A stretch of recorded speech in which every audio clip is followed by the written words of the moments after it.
je m'appelle Anna Mazzalera, je suis chercheuse postdoctorale à l'ANSES et à l'INRAE et je vais vous présenter un petit peu le bilan des 2 éditions de TIC au Jardin en 2021 et 2022. TIC au Jardin étant un projet qui est porté par CITIC, l'ANSES, l'INRAE, le laboratoire d'excellence Arbre, le CPIE de Nancy-Champenoux et l'Université de Lorraine. Et si jamais vous avez des questions à la suite de cette présentation, vous pouvez nous envoyer un mail à ticojardin@citic.fr. Donc le sommaire de cette présentation, je vais commencer par un rappel sur les objectifs du projet TIC au Jardin. Ensuite, le bilan des campagnes 2021 et 2022.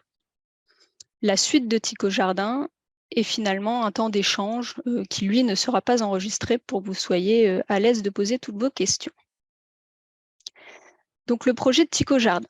Donc TIC au Jardin, il repose en partie sur un constat qui a été fait par le programme de recherche participative CITIC. Dans le cadre de ce programme de recherche, les citoyens sont invités à signaler les piqûres de tiques, soit par le biais de l'application Signalement TIC, d'un formulaire papier ou du site internet. Donc entre 2020 et 2022, c'est 44 000 signalements de tiques qui ont été recueillis. La moitié des piqûres de tiques signalées ont eu lieu en forêt. Et le chiffre qui est peut-être un petit peu plus intéressant ou en tout cas surprenant, c'est que 29% des signalements de piqûres de tiques ont eu lieu dans un environnement familier. Et en l'occurrence, 22% des piqûres signalées ont eu lieu dans les jardins privés. Donc à la suite de ce constat, il y a eu plusieurs questions qui se sont posées. La première, c'est est-ce qu'il y a des tiques dans tous les jardins? Pourquoi il y a des tiques dans certains jardins? Est-ce qu'il y a des tiques partout dans le jardin? Et finalement, est-ce que ces tiques représentent un risque pour la santé humaine? Et pour répondre à ces questions, donc on a fait appel aux citoyens, c'est-à-dire à vous. En termes de participation, entre 2021 et 2022, c'est 185 jardins qui ont fait une recherche de tiques. Donc c'est une participation de votre part très importante. En 2021, il y avait 73 jardins et en 2022, 112 jardins.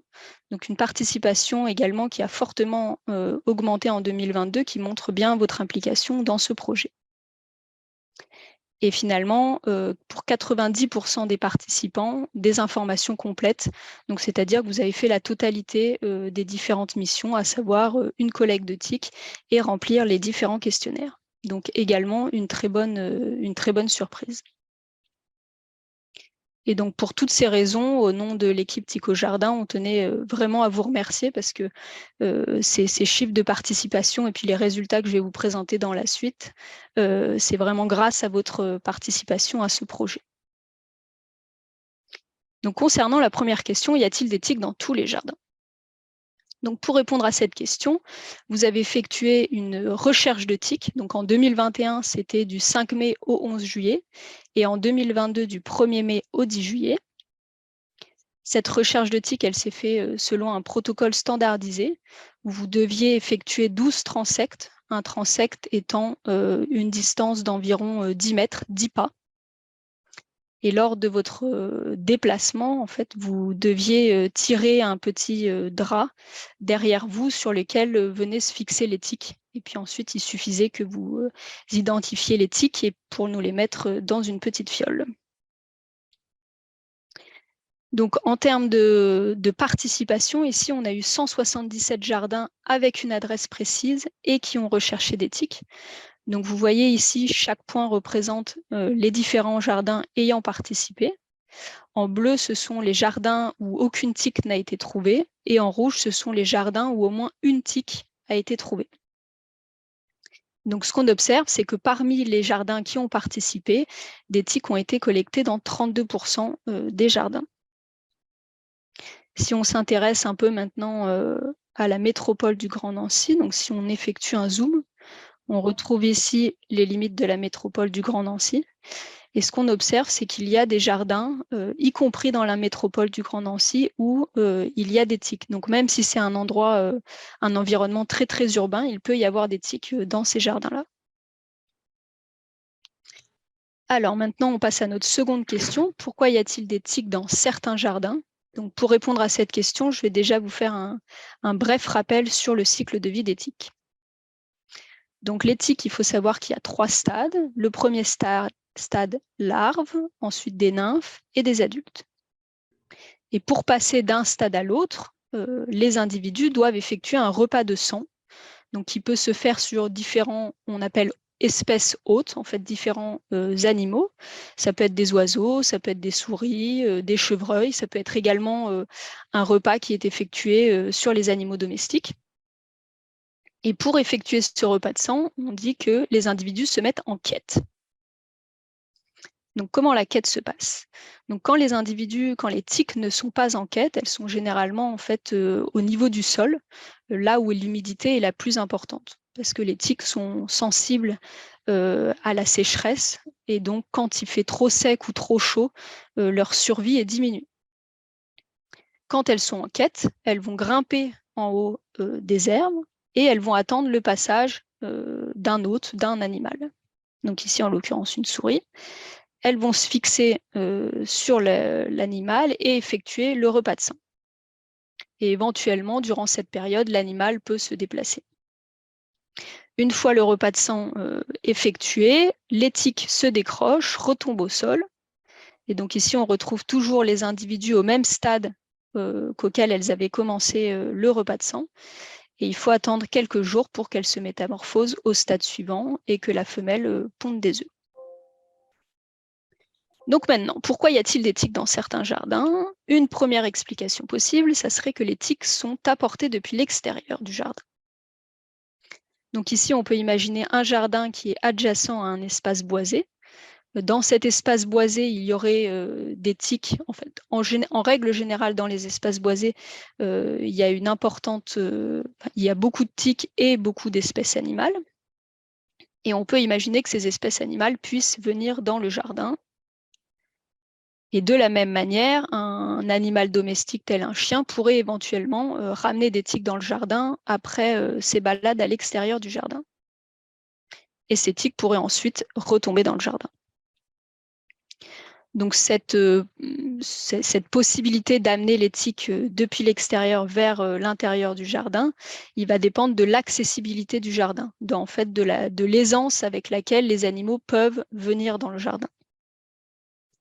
On peut imaginer, par exemple, ici, dans un environnement qui serait très urbain, où les maisons seraient très proches les unes des autres, qu'il y ait certaines espèces animales qui ne puissent pas venir dans le jardin. Et puis finalement, la présence des animaux dans le jardin va dépendre de la présence de zones attractives dans le jardin. Donc on pourrait imaginer des arbres fruitiers qui seraient une source de nourriture pour certains animaux, ou un potager. Et la deuxième explication possible pour la présence des tiques dans le jardin, qui probablement a lieu en même temps que la première, c'est que les tiques pourraient faire tout ou en partie leur cycle de vie dans le jardin. Donc on peut ici imaginer un jardin où il y aurait beaucoup d'espèces de tiques, beaucoup d'espèces animales, et en fait les tiques arrivent à trouver les hôtes dans le jardin, à faire leur repas de sang et à retomber. Donc ici, on aurait un cycle qui fonctionne dans le jardin. Et donc ce cycle-là, il peut avoir lieu si la survie des tiques est possible. Et donc, comme je vous le disais tout à l'heure, elles sont très sensibles à la dessiccation.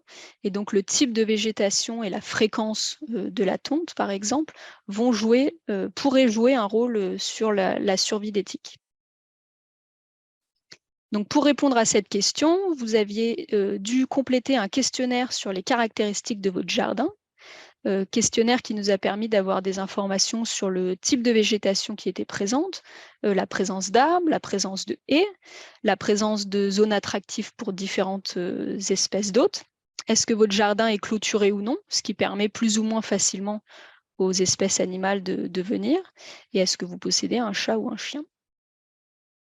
Et finalement, le deuxième aspect qui nous intéressait, c'était les caractéristiques autour du jardin, comme expliqué un tout petit peu plus tôt, notamment l'accessibilité du jardin, l'aisance avec laquelle les animaux peuvent venir dans le jardin.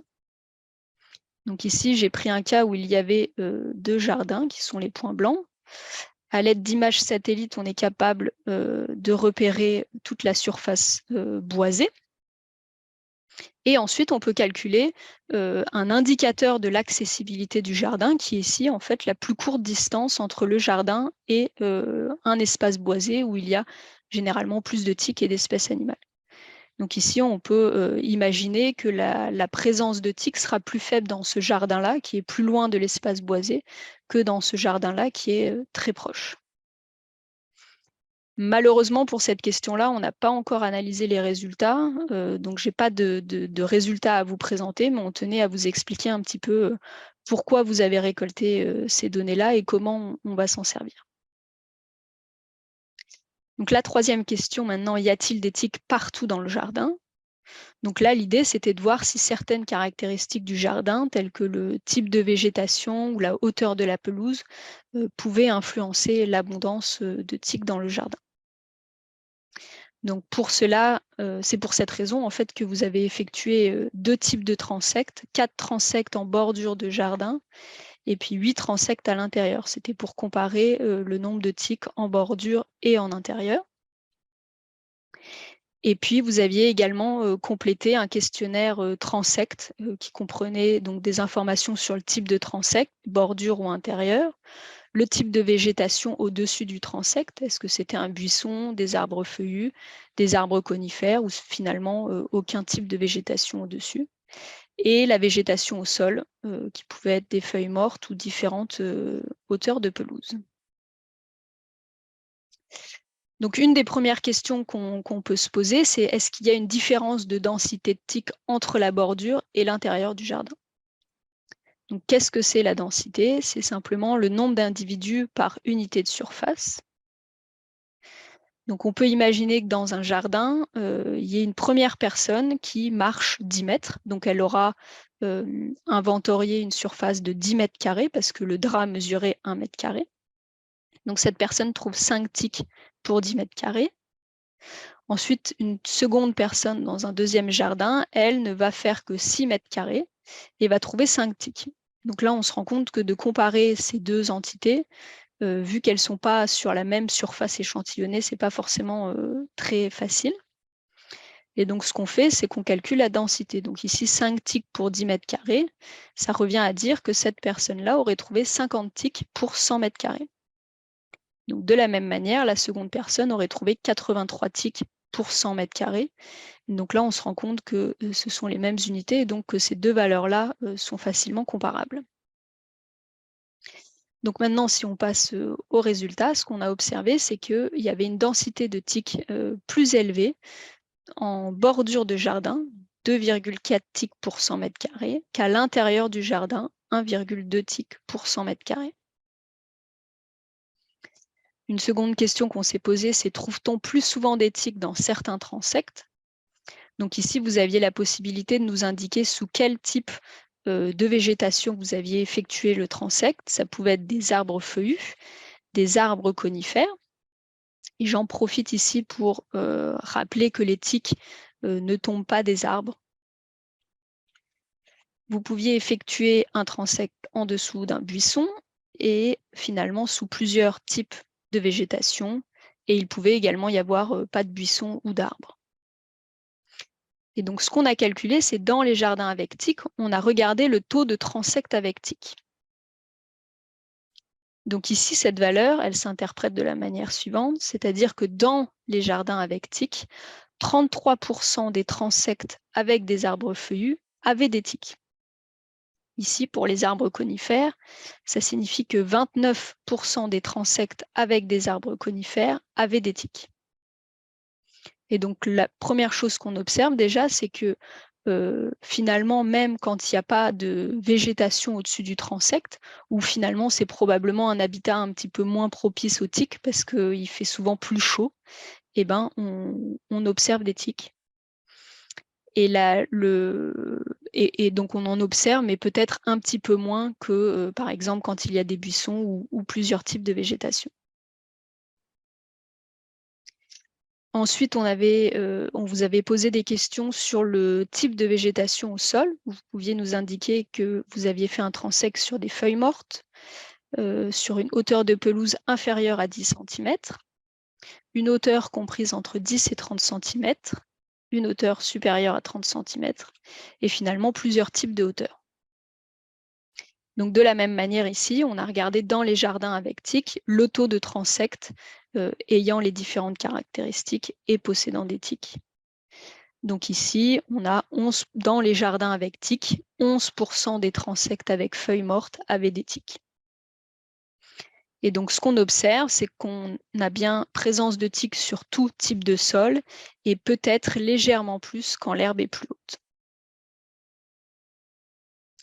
Finalement, la dernière question, ces tiques représentent-elles un risque pour la santé humaine? Donc ici, on a plusieurs questions auxquelles il faut préalablement répondre pour répondre à la question principale. Tout d'abord, il faut savoir combien de tiques il y a dans les jardins. Quelles sont les espèces de tiques? Parce que toutes les espèces de tiques ne piquent pas l'homme. Est-ce qu'elles sont porteuses d'agents pathogènes et lesquels?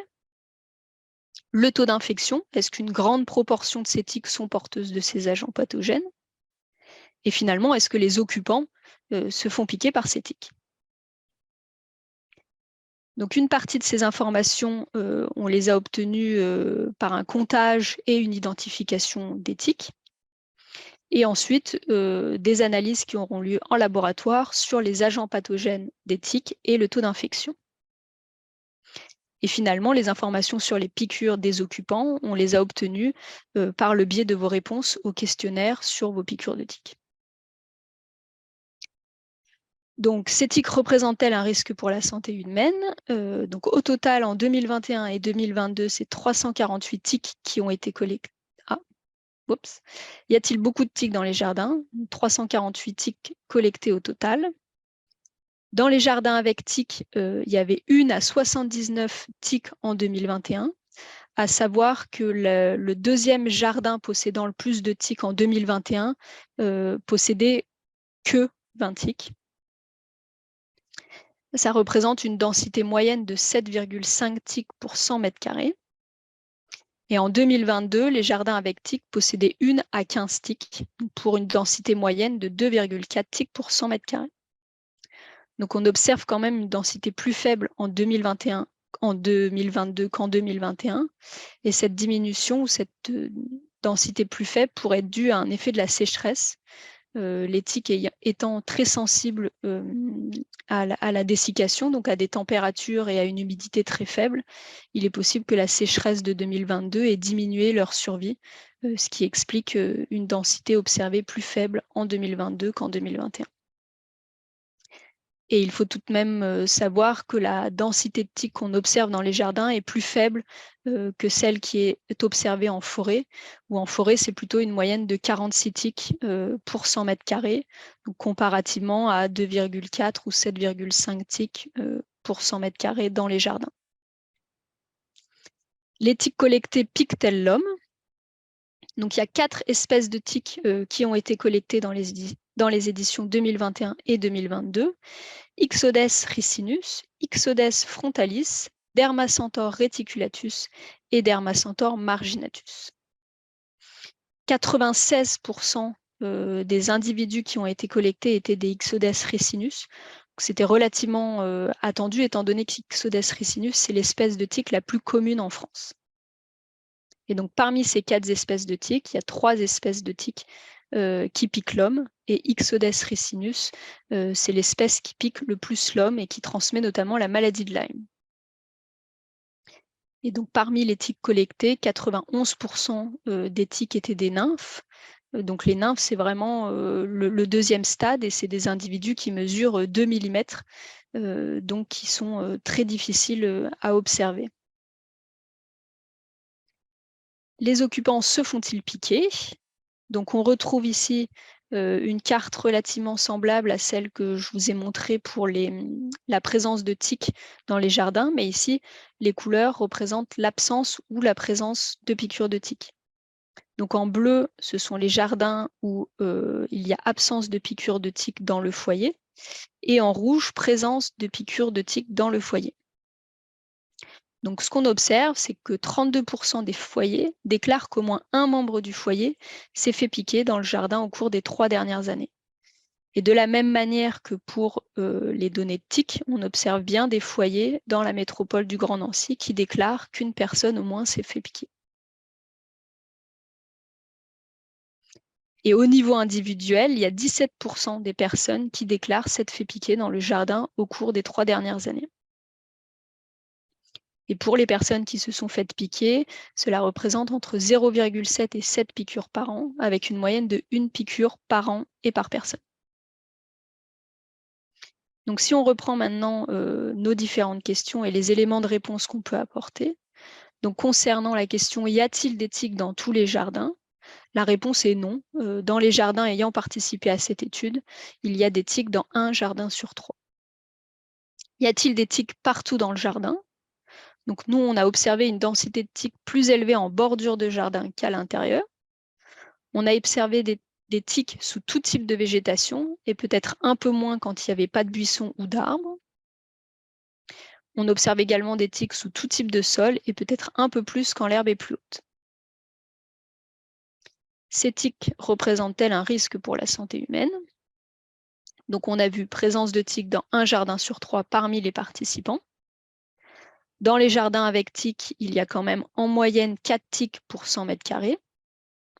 3 espèces de tiques piquent l'homme, dont Ixodes ricinus qui pique le plus fréquemment l'homme et qui est l'espèce la plus abondante en France. Et finalement, 1 personne sur 6 déclare s'être fait piquer très probablement dans son jardin au cours des 3 dernières années. Donc, la réponse à cette question, c'est probablement oui. Mais attention, il nous manque encore des résultats concernant les agents pathogènes et le taux d'infection des tiques. Et un petit message de sensibilisation ou de prévention, c'est pas parce que vous n'avez pas observé de tiques dans votre jardin lors de l'édition 2021 ou 2022 qu'il n'y a pas de tiques dans votre jardin et que vous ne risquez donc pas d'être piqué. Et en effet, il y a 1 foyer sur 6, donc quasiment 15-20% de personnes, qui déclarent qu'un membre du foyer s'est fait piquer dans le jardin, alors qu'aucune tique n'a été collectée dans ce jardin-là. Donc maintenant, un petit retour d'expérience sur l'application du protocole. Il faut savoir qu'une des critiques qui est souvent faite pour les programmes de recherche participative, c'est que ce sont des citoyens qui n'ont pas forcément des connaissances scientifiques, qui doivent réaliser ou participer à la collecte de données. Et donc, des fois, on peut avoir des doutes sur la fiabilité de ces données-là ou sur l'application du protocole.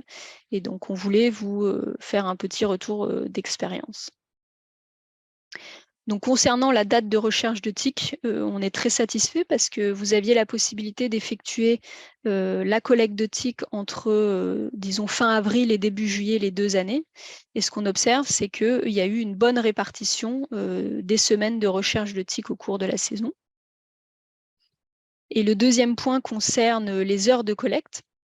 En fait, on vous avait demandé de réaliser les collectes soit avant 11 h du matin, soit après 16 h, pour justement éviter les heures les plus chaudes et pour maximiser la probabilité de trouver des tiques dans votre jardin.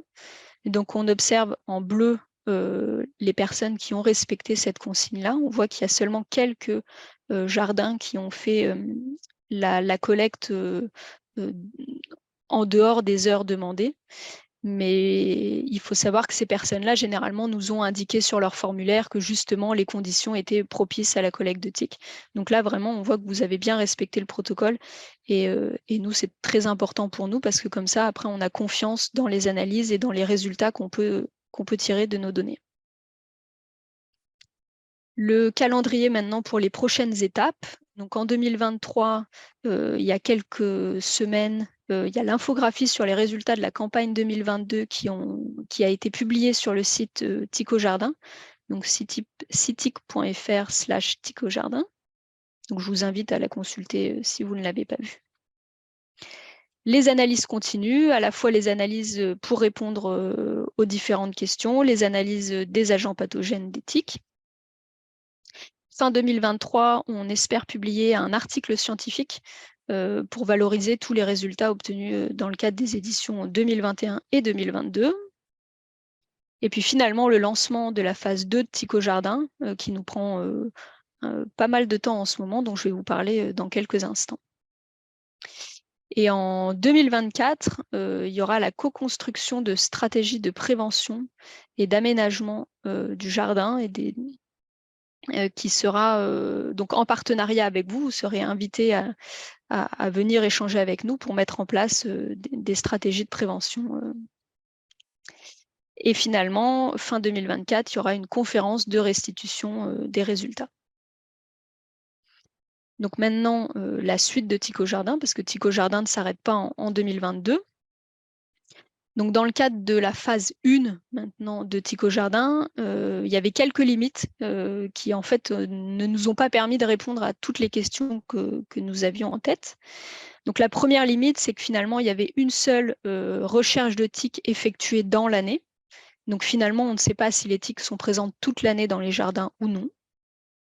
Et la deuxième limite, c'est qu'on a eu, qu'il y a peu de connaissances sur les animaux fréquentant les jardins. Et donc, on ne sait pas vraiment quels animaux peuvent éventuellement amener des tiques depuis l'extérieur ou servir d'hôtes dans le jardin. Et donc, pour répondre à ces questions, on a encore besoin de vous. Donc, on va prochainement vous solliciter. Vous pourrez participer à cette phase 2 de Tico Jardin, même si vous avez participé aux phases précédentes.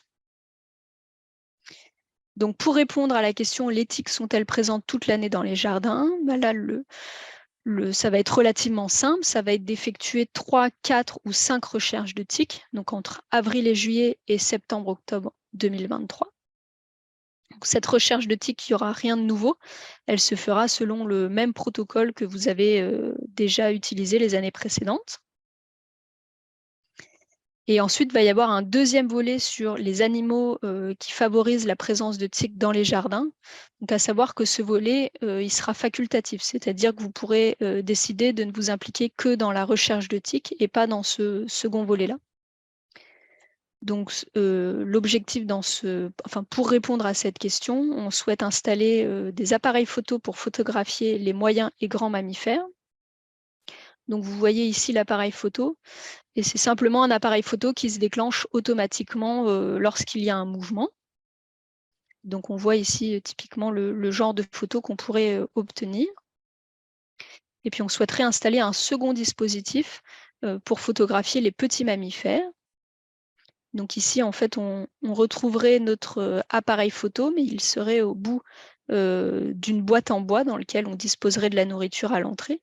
Et en fait, les petits mammifères rentreraient dans la boîte et l'appareil photo se déclencherait. Donc on voit ici une petite musaraigne.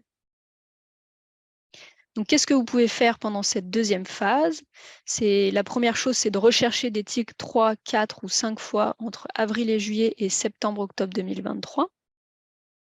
Et deux tâches qui sont facultatives seraient d'accepter que l'on installe 2 appareils photo dans votre jardin et, si vous le souhaitez également, participer à l'identification des animaux qui sont présents dans votre jardin. Et puis finalement, si vous ne voulez pas vous impliquer directement dans la phase 2 de Tico Jardin, n'hésitez pas à parler de ce projet à vos proches. Et donc, on va prochainement mettre à jour le site web Tico Jardin, citic.fr/ticojardin, sur lequel vous trouverez plus d'informations et plus de détails sur les différentes tâches qui pourront être réalisées et la manière de participer à cette deuxième phase. Donc pour finir cette présentation, je tenais à remercier, on tenait au nom de l'équipe Tico Jardin à remercier tous les collaborateurs de ce projet. Tout d'abord les points relais, donc la plateforme Tous Chercheurs à l'INRAE Champenoux, Marcel du CPIE Nancy Champenoux, qui est ambassadeur CITIC, Christophe de l'ANSES Malzéville et également le Jardin botanique qui s'est joint à l'édition 2022. Et on remercie également Sandrine Capizzi, qui a été l'agente de liaison avec les points relais et qui a pu coordonner le retrait et le dépôt des différents kits. Également remercier tous mes collègues dans les différentes structures, donc le CPIE de Nancy-Champenoux, l'Université de Lorraine, l'INRAE, l'ANSES et notamment le service de communication et de médias. et finalement remercier, nos partenaires, et les partenaires, financiers, du projet. Et voilà, la présentation est terminée.